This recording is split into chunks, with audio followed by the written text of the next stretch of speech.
Your child brings home a maths question full of brackets and freezes. 3 times the bracket x plus 4. What does that even mean? Expanding brackets is one of the first big ideas in KS3 algebra, and it rests on a single, simple rule. Once that rule clicks, the whole thing makes sense. Here is the slip that costs marks. A child sees 3 times the bracket x plus 4 and writes 3x plus 4. They multiplied the 3 by the x, but forgot the 4. The right approach multiplies the outside by each term inside, separately.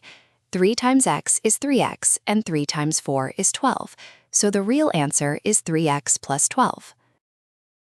When a student is stuck, Professor Pi never just states the answer. Pi climbs a hint ladder. First, a diagnostic question. What kind of operation is this? Then it names the rule, the distributive property. Then it nudges the next small step, asking what is 3 times x and what is 3 times 4. Only as a last resort does it show a worked twin, the same shape with one number changed, so the student finishes their own. And expanding brackets is not a one-off trick. It is the same distributive thinking the whole faculty uses. Professor Pi leads on maths, but Mentor sits at the center, coordinating every tutor the same Socratic way. Question first, hints not answers, and the student always does the last step. One method woven through every subject.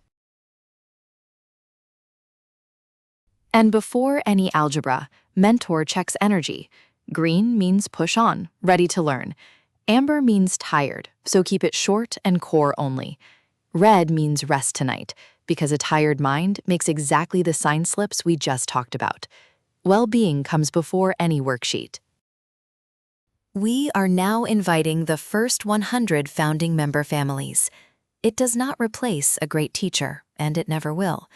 But for algebra that truly clicks, instead of rules half remembered, you are warmly welcome to atutors.me. Learn more at atutors.me.